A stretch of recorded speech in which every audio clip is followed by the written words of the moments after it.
So this is the process of naming a business. You don't get pissed off. Why? Because it's freaking 2021 and almost every goddamn fun name and username on Instagram and Twitter and Facebook is taken. And so what, right? You keep going. Mm-hmm. When Peloton decided they wanted to be Peloton, Peloton.com is already taken. Right. So they just said, fuck it. We're going to go with one Peloton and that's ours, right? That's it. Probably because Peloton wasn't trademarked and they trademarked it. So they're like, it's not that big of a deal to us. Right. So don't make it a big deal if the 5 names that you want are taken. They're probably going to be taken.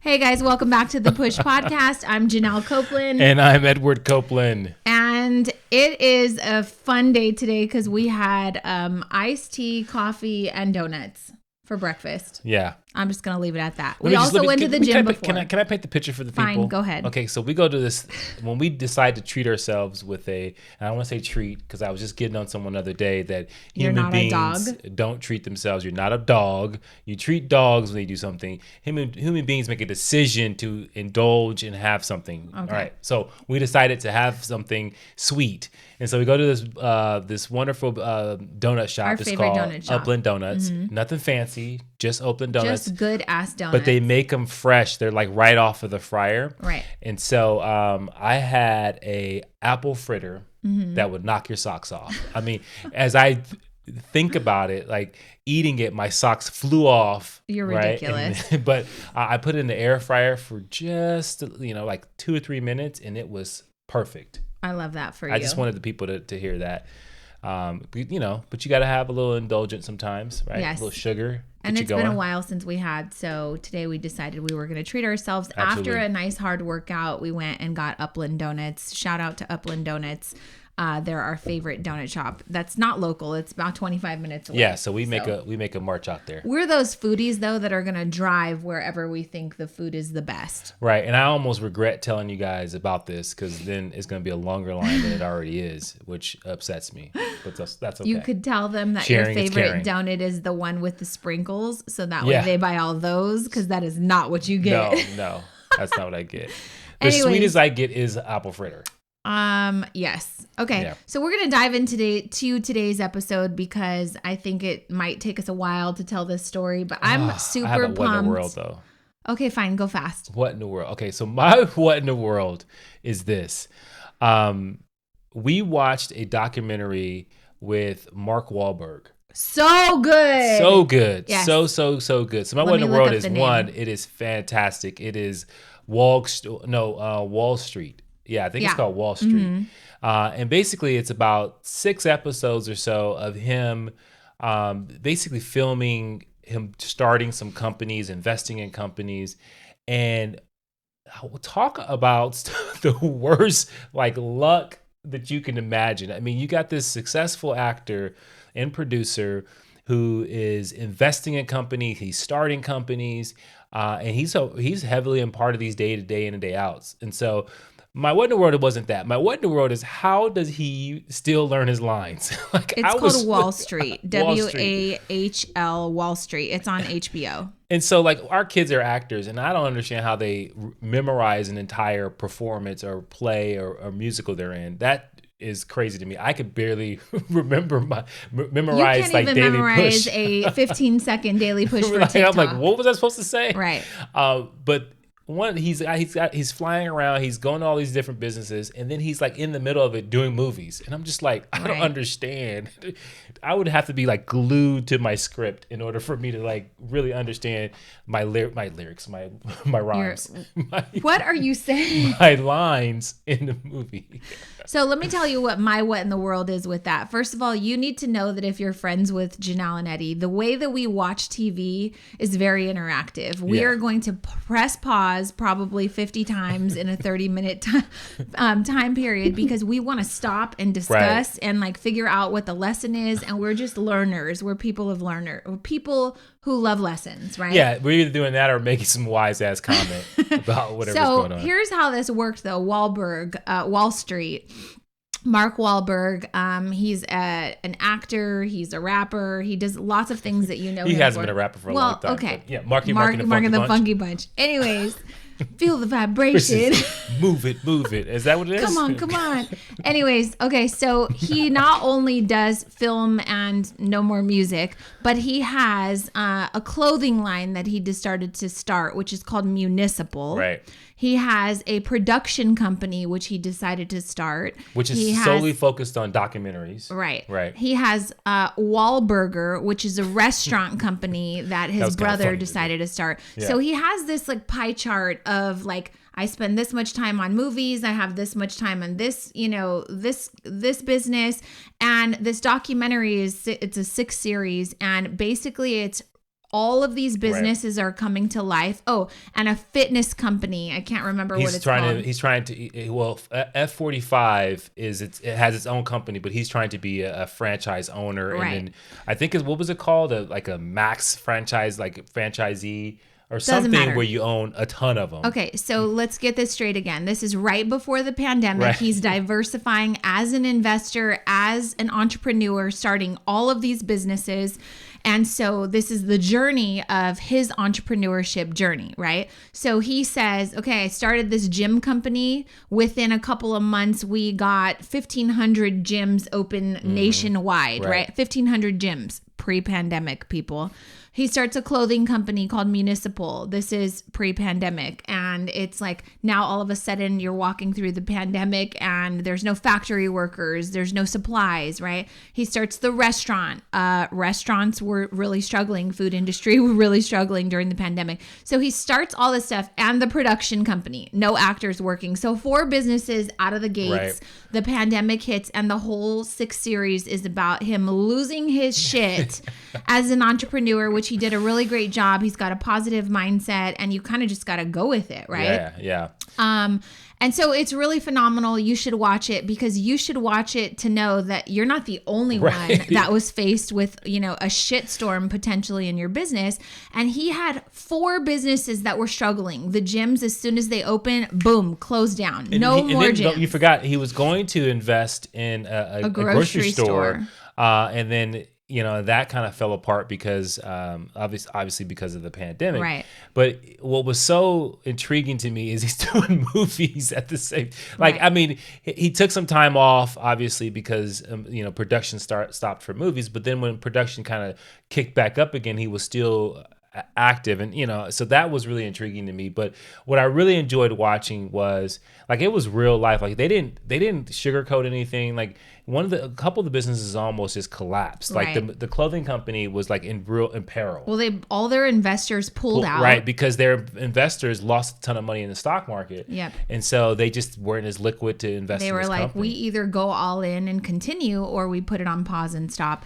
And I just want to let you know I'm going to be ordering some Municipal shirts for Eddie for probably his birthday or Father's Day, just because they did such a great job walking you through that's not a good cut. That material doesn't feel good. I don't like that. So they're $60 t-shirts, but you can tell that they're not cheap ass t-shirts. They're the kind of t-shirts that are going to last you for a really long time. So it's a casual leisure brand, but it's not just I see people all the time, hey, Janelle, I need some help. I'm starting a clothing line. You're not starting a clothing line. You're printing your logos or your sayings on some shirts that someone else is making. He's literally making the shirts. The blends. Making the actual colors, blends. Dyeing the colors. Right. It was really impressive. Go watch that. And you learn a lot because some of those things are proprietary. You create your own t-shirt blend. It's yours. You can license that out. You can sell it. It's it has a very specific feel to it. That was a really good learning for me. This t-shirt's okay. I like this t-shirt. I like this blend. It's not Municipal. It's not Municipal, but it is Paper Planes. Shout out to Paper Planes. Is that Jay-Z's brand? That I think he's an investor in it. But yeah. Okay, so let's dive in today's podcast. You ready? I am ready. I'm really excited. This is episode number 87 of the Push Podcast. Today we're going to be talking about how I would start any kind of business right now from the very beginning and still pay myself and create profitability. Right. I'm so fired up about this. Let me tell you why. Farmers markets are starting to get, they're starting to be put on again. Starting to get the green light was what I was going to say. In certain cities and towns, regardless of where you're at, you got to check your local listings. So last week, Jordan and I stumbled across the farmer's market in Covina. And I was like, wow, okay, we're back open again. This is really cool. I always love going to farmer's markets because I want to see what local small businesses are out there kind of promoting their business, right? And I wish I had the bag in front of me, but I don't. So we start browsing around, and I will just tell you one of my biggest pet peeves is if you want to make money and you're doing a pop-up shop or a farmer's market, don't sit your ass on a chair behind your booth and just wait for people to ask you to take their money. It drives me bananas. And if you want to learn how to properly do a farmer's market or a pop-up shop, go to JanelleCopeland.com. I'm going to give you a coupon, and you're going to use the coupon code PUSH, PUSH, and I'm going to give you 2 trainings for $99 because this could change your life, and every one of those people at that farmer's market needed that training. Yeah, and can I just say something about that? Because we've been to a lot of conventions, and that is one of my biggest pet peeve is when people are just sitting back and not understanding they're trying to defy a law. The law is motion. If you are moving around, you can create motion and you can create emotion when you're moving and you're active and you're trying to make something happen. When an object is not in motion, you can't move it. Your business is not going to move unless you do. So please. Well, that's real deep, babe. I just want to say, if you want to make money, get up. Yeah. Get up. Talk to people. Don't wait for people to come to you. You got to wave people down. I mean, you got to get hungry. Right. So that's what it was. Yeah. I don't know that they were hungry. Maybe they were still tired from the pandemic. I'm not sure. But literally, it just opened. So I'd be fired up, rejuvenated. This is my business. I need some money. I need some customers. So anyways, we walk around. There's a guy, then he's selling plants. And they don't look particularly special. They're just like, maybe he was growing them in his backyard. They're like in the cheap plastic containers that he grew them in. And he has a sign up, it's handwritten. It says, $4 to $6. Come get some plants. So, there's people looking at his stuff, like they're interacting, and he's just kind of like sitting down on a chair behind. And I'm like, okay. He's like, what do you want me to say? Maybe they'll magically give him some money. I don't know. So that was intriguing. And that was a handwritten sign with a price tag. Then someone else was selling fruits and vegetables. We bought up a couple of fruits and vegetables. So we make our way around, and everything's kind of like, some booths are kind of cute, whatever. We make our way around, and there's this nail booth. Nails, right?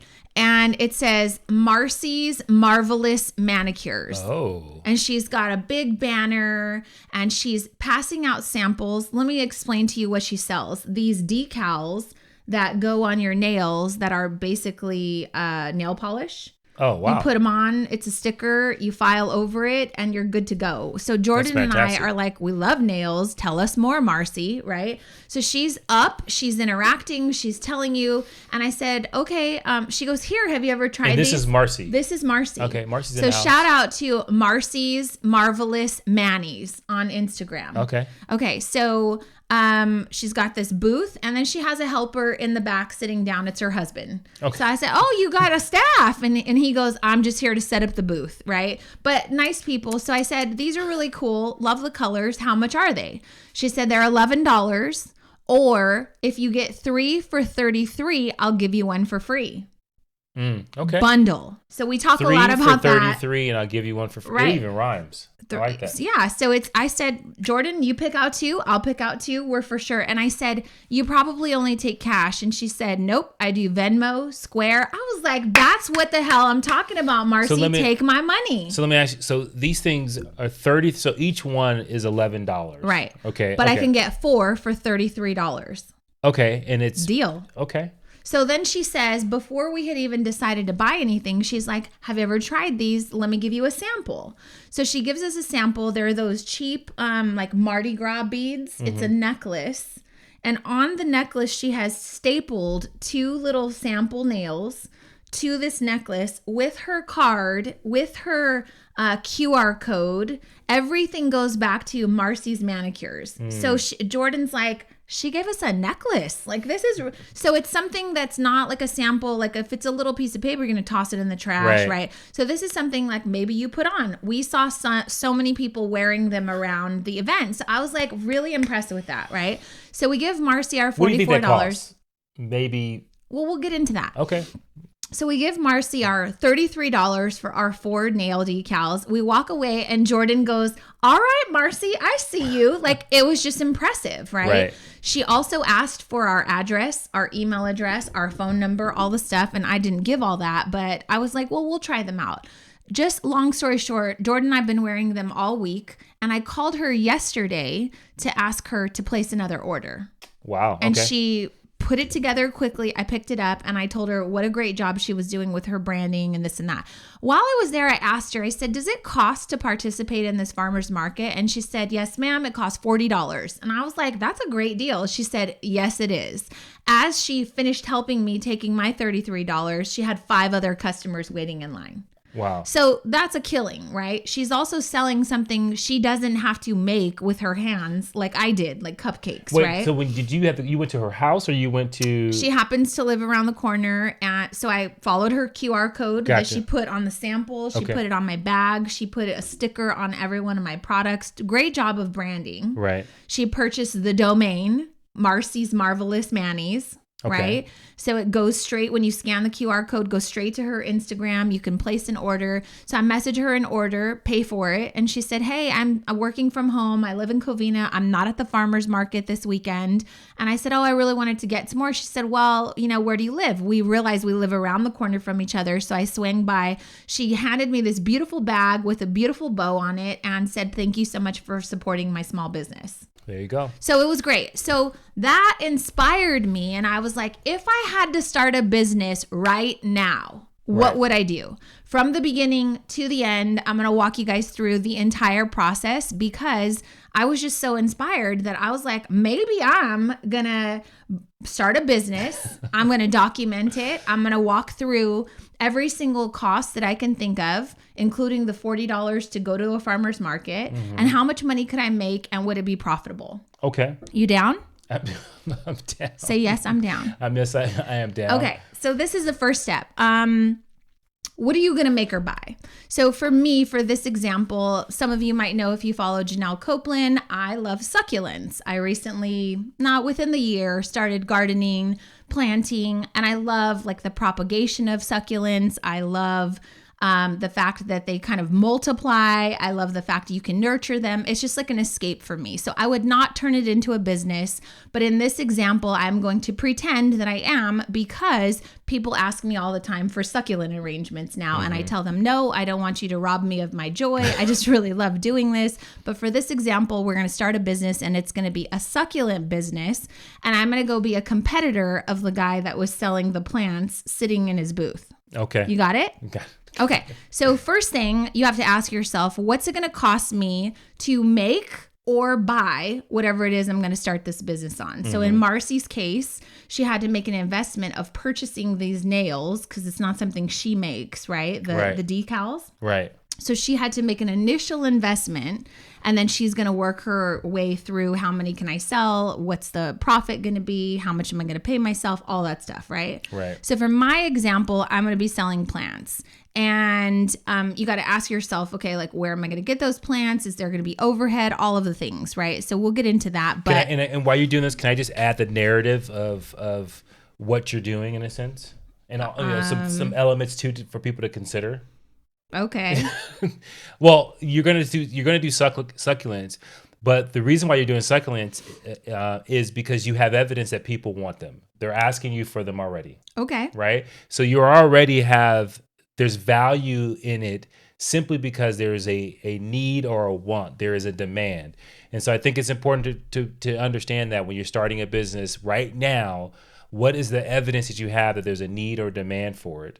And we'll talk about times when you do not have those things and when you start a business, but I just wanted to highlight that as you right. start I think that's obviously a good step, but and that's great. You should. Is there a product? Is there a market demand for this? Do people actually need this? Are there too many competitors? And sometimes it's just the fact that you want it means that there's possibly that other people want it as well. Okay. Absolutely. So then for me, I'm going to ask myself, what's the cost going to be to purchase the product, right? So for me, I would spend time doing research. Research is step number one. I would research where are the local nurseries around me? Where can I get succulents in bulk? How can I buy them at wholesale?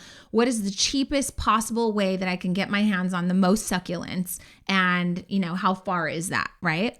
The next thing is am I going to have any sort of overhead that's going to impact my home? Right. So when I started baking from home, my gas bill went up, my water bill went up, my trash bill went up. So for the sake of succulents, I'd say, maybe water and trash. Yeah, water, I don't know, does your water bill go up if you consume too much water? Yeah. Okay. So I would have my water would be part of my overhead, right? And potentially like a trash recycling bin or something. Right. And I think at this point now you will realize, so now you've established those things and you know what the cost will be. Now you're starting to get an understanding. Could you create something or could you bring something to the market that people may be willing to pay for? Because you're going to have a pretty good understanding of where you may be from a price standpoint once you start figuring those things out. So that's an important piece to understand. Like you may have an idea to do something and it's the cost to bring it to the market is so astronomical. You're asking yourself, will people be willing to pay this? And will I be able to create a brand that will command that? Right. So that's why I thought, well, let's play with some numbers and let's share this podcast. And I want to show you how I did the math so that maybe you can say, you know what, I don't have a very viable business. Yeah. It's not going to be very profitable. So then I'm going to pump the brakes on this and not force it to happen. Okay. Right. So in my situation, I'm not making cupcakes. I'm making succulent arrangements. I'm making succulent arrangements because I already make those. I gift them to people all the time. There's great joy when I'm able to transfer them over. Recently, I made 23 succulent arrangements in 2 hours, and I gave them to every single neighbor on my block just because I wanted to do something nice for spring. Right. And people to this day are still sending thank you cards and bottles of wine, and it's just really, really sweet. So I love that. Which is really amazing to me because I'm like, who put this plant? Who are these neighbors? Who put this plant on my front porch? Right. But I'm glad people appreciate it. Okay, so next step after we do all of our research, right, we're collecting data. We're going to be talking about branding, but I'm going to give you very specific steps, right? Because you said you need to create a brand that kind of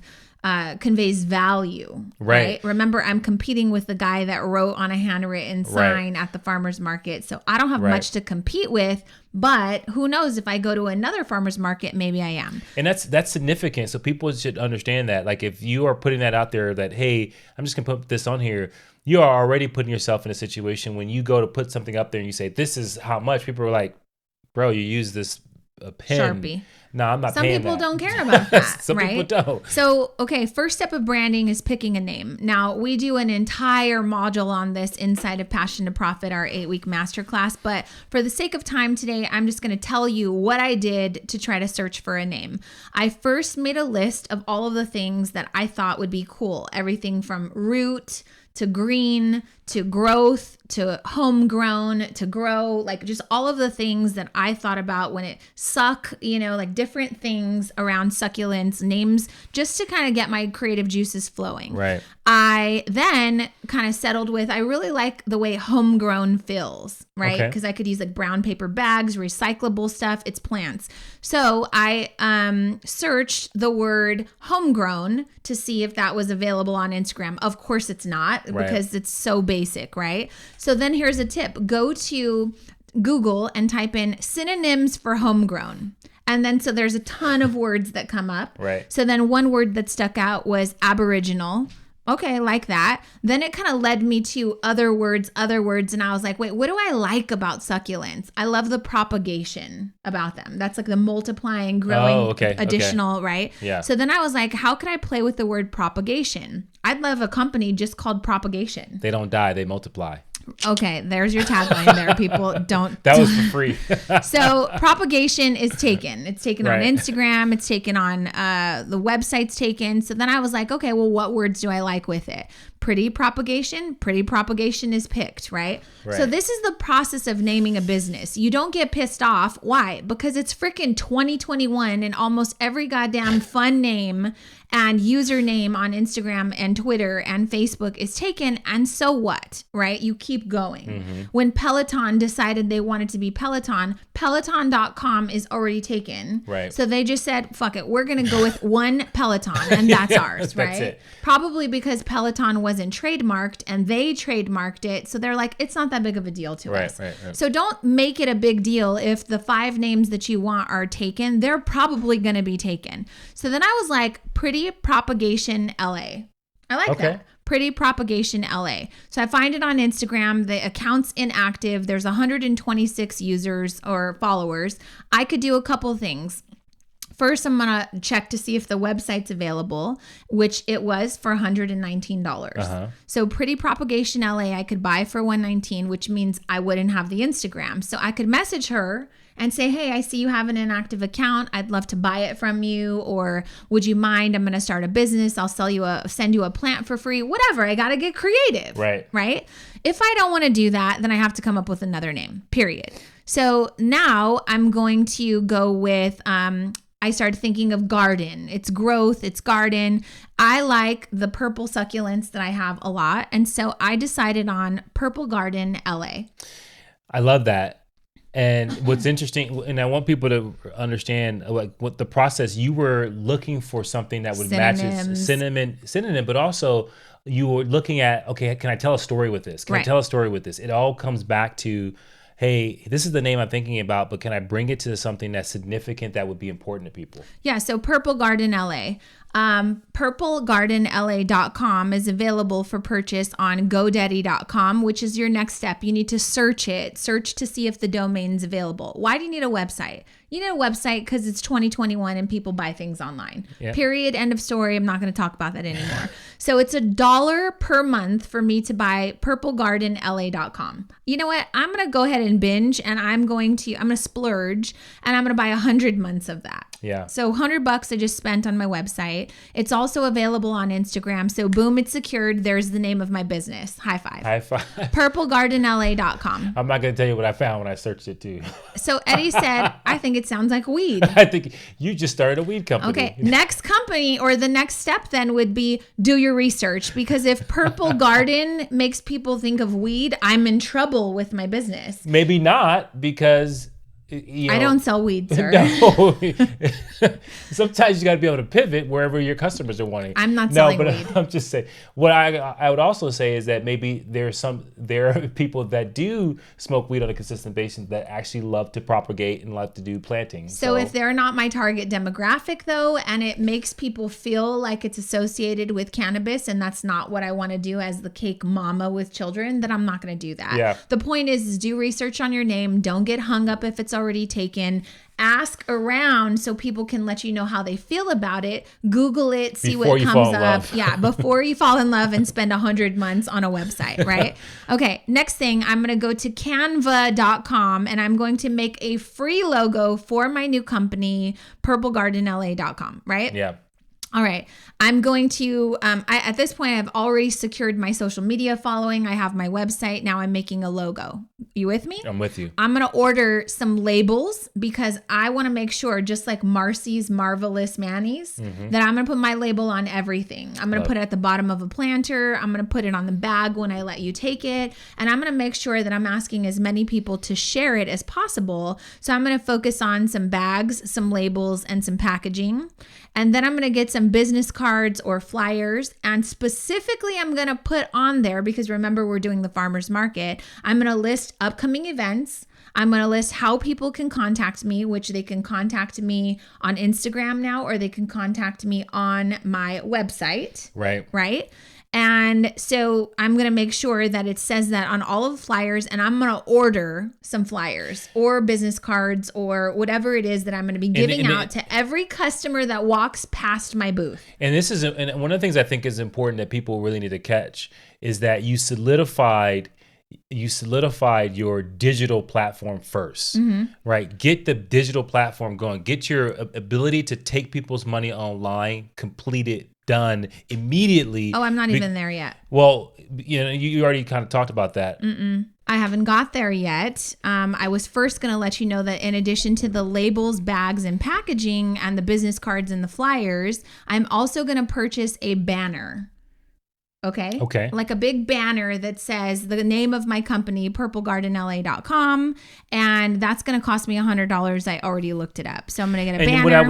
And what I was saying is that you solidified the Instagram, you solidified the website, you solidified all those digital platforms, is because those things are so important, which was slightly different when you started the Cake Mamas, where you could have gone just like homegrown in your neighborhood. And I think a lot of people do that. They wait to put the digital stuff up last, and they do everything locally in their city, the banners, business cards, and all these things.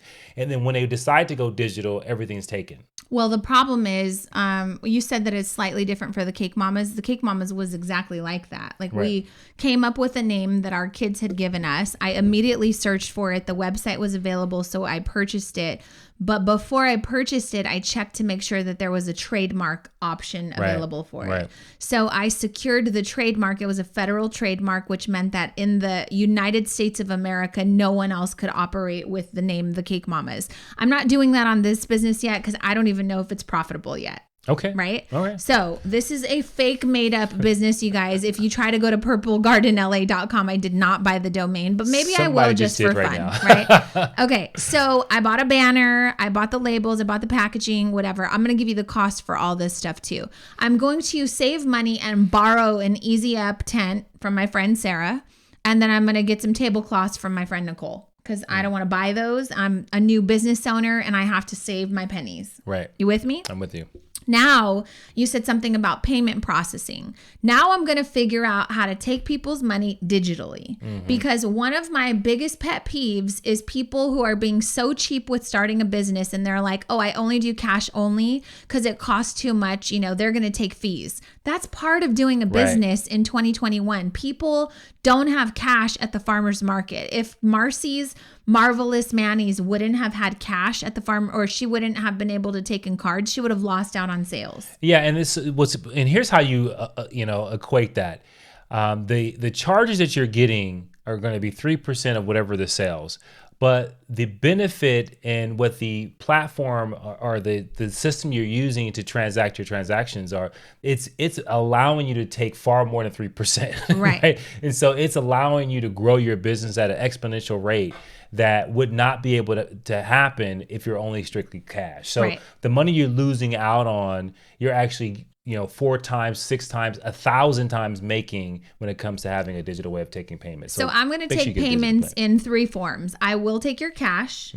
I'm setting up an account with Square Processing, because Square allows me to set up an online website so people can also purchase online when I leave the farmer's market, right? Square takes 3% of your sales. Don't worry, later on, I already calculated how much that I'm estimating I'm going to be making at the farmer's market, and I'm subtracting the 3% that I'm already anticipating that Square is taking from me, okay?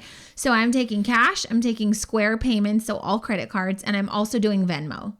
Venmo costs you nothing to set up. Yeah. Period. End of story. So I'm also going to go to Best Buy or Amazon, order online an $8 card reader so that way I can process payments through Square. Because if you manually input them, they take more money than 3%. I already did my research. Because security issues.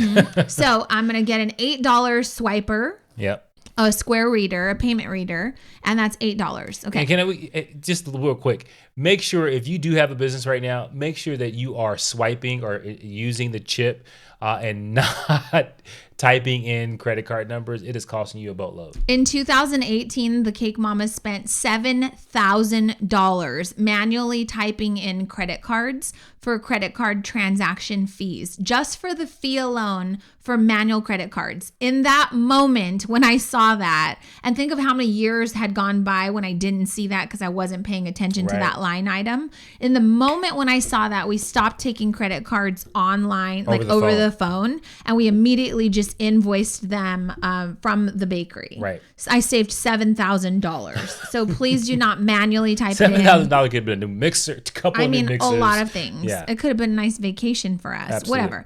So next step, we're going to do some freaking math, which is my favorite part. I'm super excited about this. So I'm estimating, because I'm going to be like Marcy, I'm going to book my first debut opening my business is going to be at a farmer's market. It's a Friday night. It's open from 5 p.m. until 9 p.m. That's 4 hours, right?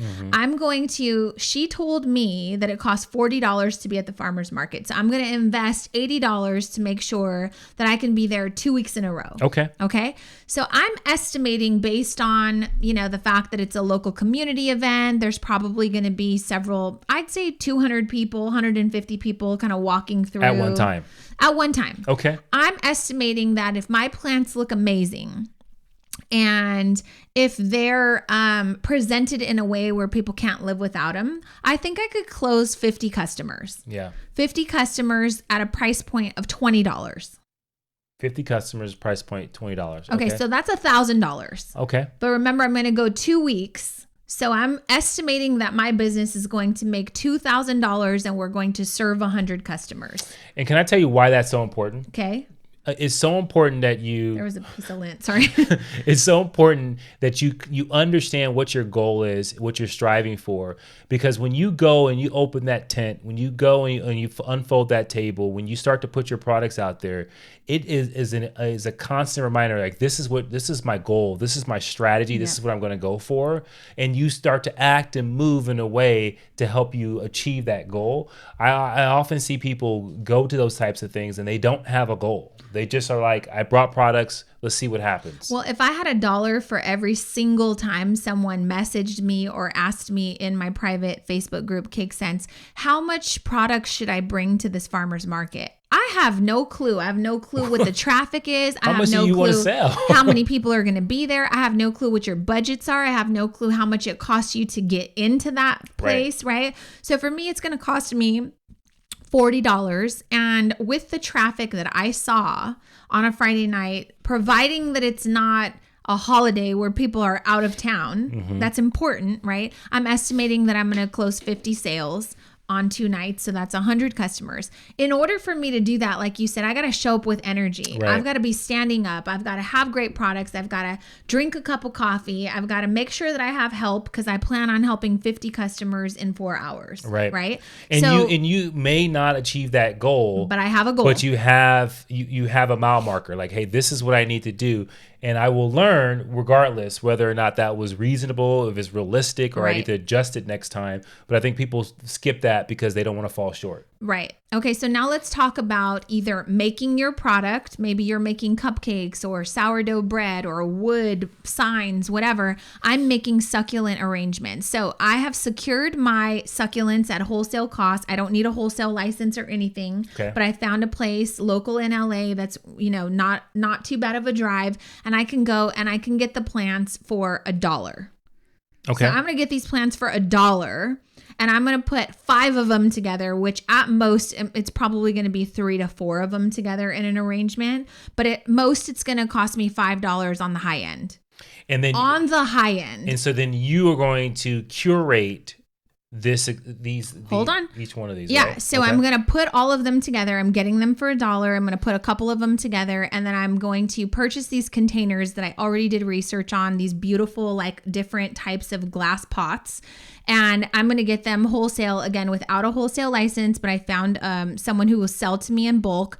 And they're $4 per container on the high end. Okay. So I'm just estimating that each plant is going to cost me $9. You with me? $9 times 100, because I'm selling 100, is going to cost me $900 just to make them. Okay. Next, I need to get paid for this because this is time. I got kids, I've got a household, I've got responsibilities. So I need to make sure that I have the time to actually dedicate to this. So this is what I'm doing.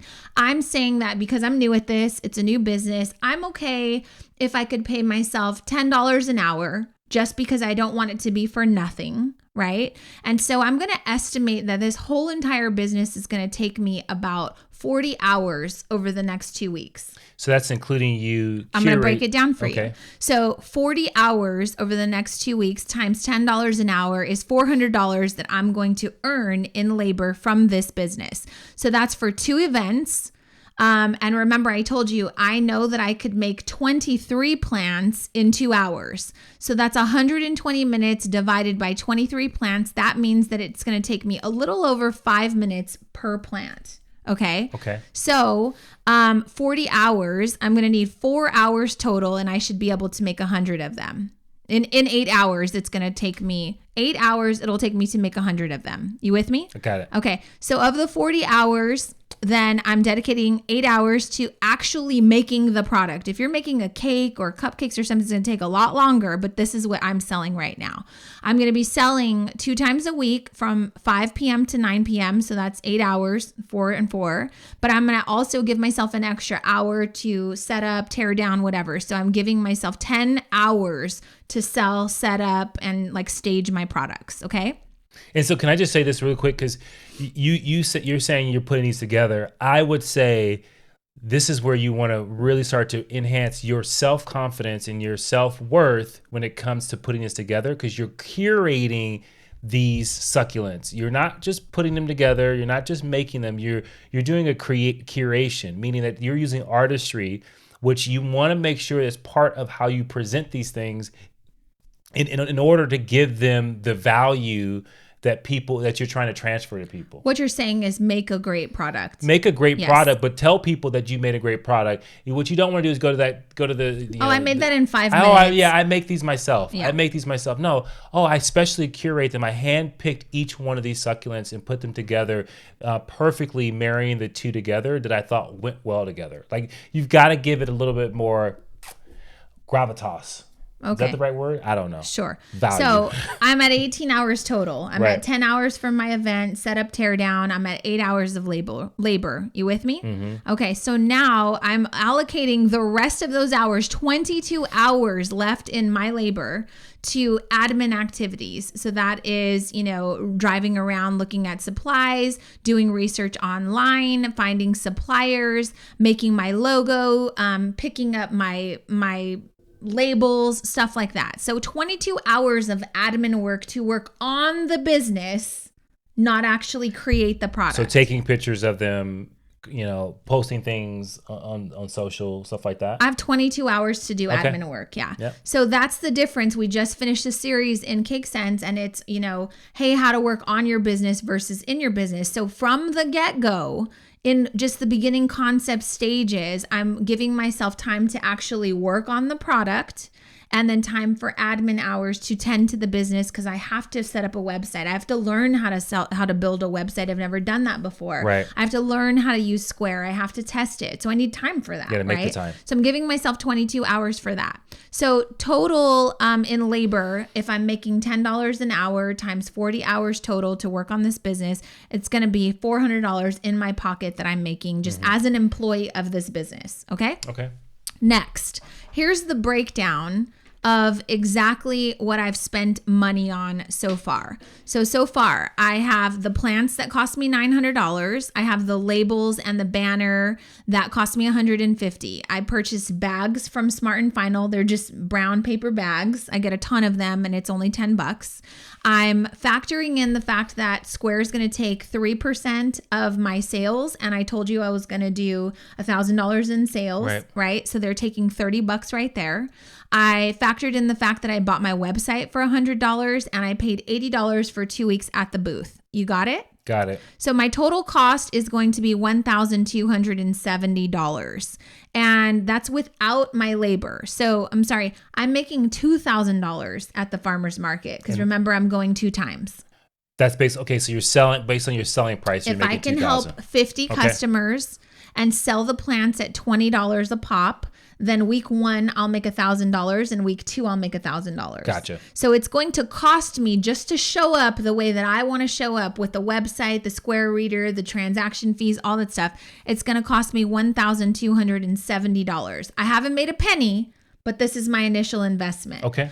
Now I know that I want to pay myself. So that's going to bring up the total. I'm adding $400 to $1,670. So in order for me to break 100% even, no profit, no nothing, I have a minimum goal of $1,670. Right. You got it? Mm-hmm. Okay. So if I hit my goal and I make $2,000, then that gives me that gives me $330 in profit. I'm just going to tell you right now, this does not look like a viable business that I would do long term because it's only 17% profit that I'm making. Right. Now, and you still got to go back and buy more plants. Well, okay. So I'm walking away with two things. I'm walking away with $330 in profit for only $40 of labor or 40 hours of my time. Right. So it could be a fun hobby. Right? Hey, I made a little bit of change, $330. That's how much I made.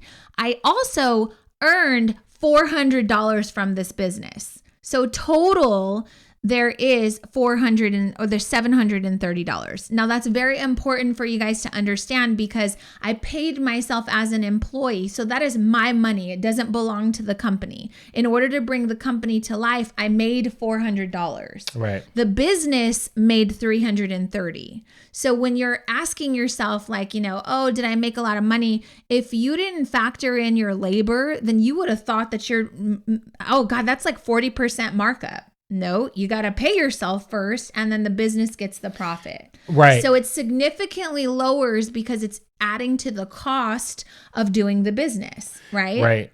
But and this is where people get messed up, right? And so you go through this, you create this business, and now you got to go back and you got to buy more supplies to go back to the event. Right. And right now, sorry. That's with me going, I have enough inventory, enough plans, everything's taken care of. So after a 2-week kind of trial period for this business, I made 17%. But are you going to go back for another 2 weeks? I need to decide. Do I want to do it? That's the point of this podcast. Right. Is like, this is how much that I'm capable of making if I only help 50 people.